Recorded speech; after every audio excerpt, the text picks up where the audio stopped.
Hello guys, welcome our channel.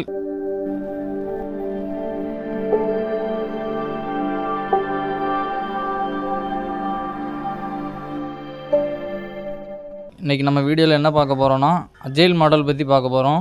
Previous வீடியோவில் waterfall model, spiral model, verification and validation model பற்றி பார்த்துருப்போம். இந்த வீடியோவில் அஜைல் மாடல் பற்றி நம்ம பார்க்க போகிறோம். அஜைல் மெட்ராலஜி அப்படிங்கிறது சாஃப்ட்வேர் டெவலப்மெண்ட்டில் இருக்கிற ஒரு மாடல் அப்படின்னு சொல்லுவாங்க. இப்போ கரண்டாக எல்லாரும் அஜைல் மெட்ராலஜி தான் பண்ணுறாங்க. அது பண்ணுறதுக்கு நிறைய ஃப்ரேம் ஒர்க் இருக்குது. அதில் முக்கியமான ஃப்ரேம் ஒர்க் வந்து ஸ்க்ரம்மில் பார்த்தோம் அப்படின்னா நிறைய டேர்ம்ஸ் இருக்குது. ஸ்க்ரம் டெர்மினாலஜி பார்த்தோம் அப்படின்னா epic, product backlog, sprint backlog, user story, sprint planning meeting, sprint daily meeting, sprint review meeting, retrospective meeting or postmortem meeting. Epic அப்படின்னா ரெக்யூர்மெண்ட் ஆஃப் த கஸ்டமர். ஒவ்வொரு மாடலாக நிறைய ரெக்யூர்மெண்ட் இருக்கும். அதை ஒவ்வொன்றையும் ஒவ்வொரு மாடலாக ஒரு பர்டிகுலர் ஃபங்க்ஷனாலிட்டியை பிரித்து வச்சிருக்கிறது தான் ஒரு user story or one model. அதைத்தான் எபிக்னு சொல்லுவாங்க.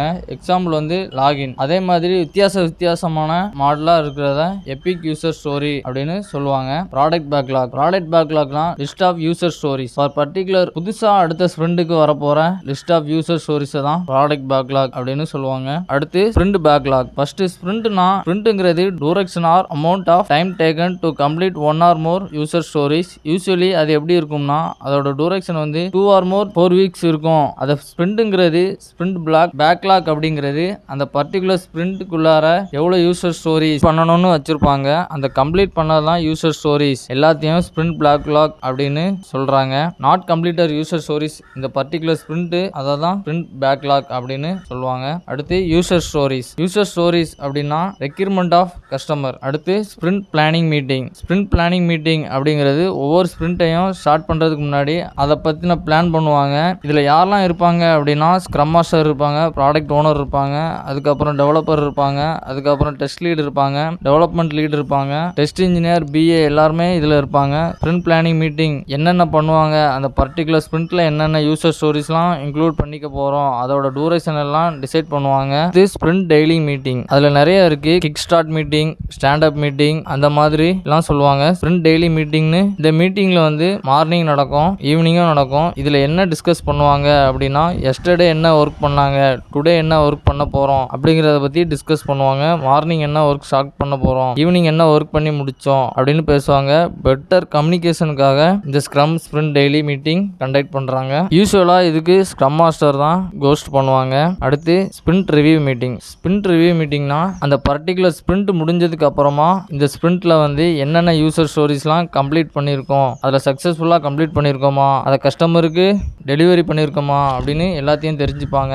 இதுதான் sprint review meeting. Retrospective meeting or postmortem meeting அப்படின்னா எதெல்லாம் குட்டாக இருந்தது, இன்னும் ஃபியூச்சரில் எதெல்லாம் இம்ப்ரூவ்மெண்ட் பண்ணணும் அப்படிங்கிறத பற்றி டிஸ்கஸ் பண்ணுவாங்க. This is very important to improve your self and perform well in upcoming project releases. அடுத்து அட்வான்டேஜஸ் பார்க்க போகிறோம். அஜைல் மாடலோட அட்வான்டேஜஸ் பார்த்தோம் அப்படின்னா அஜைல் மெட்ராலஜி தான் யூஸ் பண்ணுறாங்க, ஸ்க்ரம் ஃப்ரேம் ஒர்க் தான் யூஸ் பண்ணுறாங்க. ஏன்னா ஈஸியாக ஃபாஸ்ட்டாக டெலிவரி பண்ணிட முடியும். கஸ்டமரோட ஃபீட்பேக்கு அதுக்கு ஏற்ற மாதிரி மறுபடியும் இமிடியேட்டாக ப்ராடக்டை டெலிவரி பண்ண முடியும். இதெல்லாம் தான் இருக்குது அட்வான்டேஜஸில். we can work more within less time. Communication is very good between company and customer. We can handle any pressure. It is best model of execute project. Advantages of agile model. பயப்படாதடா. Less focus on design and documentation since we delivery very fast. Product owner அப்படின்னு யாருன்னு பார்த்தோம் அப்படின்னா representative of கஸ்டமரோட ரெக்யூர்மெண்ட்டை கம்ப்ளீட்டாக தெரிஞ்சுக்கிற ஒருத்தர் தான் product owner. அவங்க தான் அதோட ஃபியூச்சர் எல்லாம் டிஃபைன் பண்ணுவாங்க.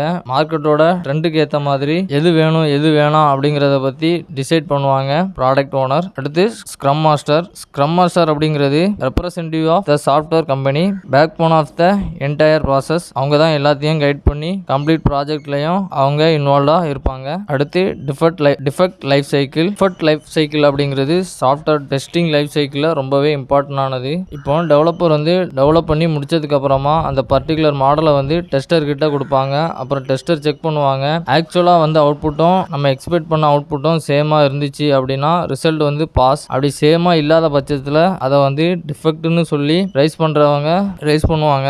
ரைஸ் பண்ணதுக்கு அப்புறமா அதை வந்து மறுபடியும் டெவலப்பர் கிட்ட கொடுத்துருவாங்க. டெவலப்பர் கிட்ட கொடுத்து அதை அசைன் பண்ணிடுவாங்க. அதுதான் நம்ம டிராயிங்கில் பார்க்குற அந்த அசைன் பாக்ஸ். அசைன் பண்ணதுக்கு அப்புறமா அசைன் பண்ண அந்த அசைனில் வந்து டெவலப்பர் வந்து அதை ரன் பண்ணி பார்த்துட்டு அதில் என்ன இஷ்யூ இருக்குது அப்படின்னு பார்த்துட்டு அதை கரெக்ட் பண்ணுவாங்க. கரெக்ட் பண்ணிட்டாங்க அப்படின்னா அதை ஃபிக்ஸ்டு அப்படின்னு சொல்லிட்டு அதை மார்க் பண்ணிடுவாங்க. மார்க் பண்ணதுக்கு அப்புறமா மறுபடியும் அதை டெஸ்டிங் டீமுக்கு வரும். அப்புறம் அந்த பர்டிகுலர் மாடலை டெஸ்ட்டை ரீட் பண்ணி பார்ப்பாங்க. அப்புறம் அந்த எக்ஸ்பெக்ட் பண்ணுறது அவுட்புட்டையும் ஆக்சுவல் அவுட்புட்டையும் சேமாக இருக்கா அப்படின்னு பார்ப்பாங்க. சேமாக இருந்துச்சுன்னா அது வந்து க்ளோஸ் பண்ணிடுவாங்க. பக் வந்து கம்ப்ளீட் அப்படின்னு க்ளோஸ் பண்ணிடுவாங்க. இன்கேஸ் மறுபடியும் இஷ்யூ வருது அப்படின்னா மறுபடியும் ரீஓப்பன் பண்ணுவாங்க. மறுபடியும் அதை வந்து டெவலப்பருக்கு அசைன் பண்ணுவாங்க. இதுதான் டிஃபெக்ட் லைஃப் சைக்கிள். இந்த அசைன் பண்ணும்போது பார்த்தோம் அப்படின்னா டெவலப்பர் வந்து இதை மெயினரான இஷ்யூ இதுதான், இதை விட மேஜரான இஷ்யூ பண்ண வேண்டியிருக்கு அப்படிங்கிறப்போ மெயினராக இருக்கிற பக்கை வந்து போஸ்ட்பான் பண்ணி வச்சிருப்பாங்க.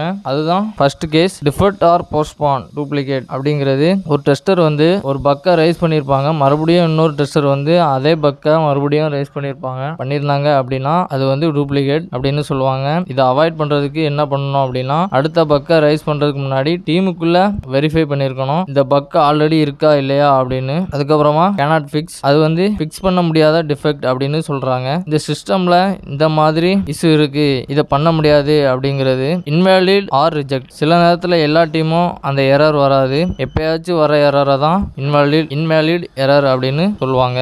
RFE அப்படிங்கிறது ரெக்வெஸ்ட் ஆஃப் எவிடன்ஸ். ரெக்யூர்மெண்ட்ல எதுவும் இருக்காது. டெஸ்டர் வந்து அதை செக் பண்ணும்போது அது யூசர் ஃப்ரெண்ட்லியா இல்லை, அந்த மாதிரி லுக் அண்ட் ஃபீல்ல இஷ்யூ இருக்கு, அதை ரைஸ் பண்றது RFE அப்படின்னு சொல்லுவாங்க. அதை வந்து கிளைண்ட்டும் எனக்கு சாட்டிஸ்ஃபேக்ஷனா இல்லை அப்படிங்கிறப்போ டெவலப்பர் அதை ஃபிக்ஸ் பண்ணுவாங்க. அது RFE. கேனாட் ரிசீவ் அப்படிங்கிறது டெஸ்ட் இன்ஜினியர் ரைஸ் பண்ணுவாங்க. ஃபங்க்ஷனாலிட்டியா எதுவும் ப்ராப்ளம் இல்லை, சப்போஸ் கிளைண்ட் ஏதாச்சும் சொன்னாங்க அப்படின்னா டெவலப்பர் வந்து அதை ஃபிக்ஸ் பண்ணுவாங்க. அவ்வளோதான் காய்ஸ். இன்னைக்கு நம்ம வீடியோவில் அஜைல் மாடல் பற்றியும் டிஃபெக்ட் லைஃப் சைக்கிள் பற்றியும் பார்த்துருப்போம். அடுத்த வீடியோவில் அடுத்த டாபிக் பற்றி நம்ம பார்க்கலாம். Okay guys, thank you.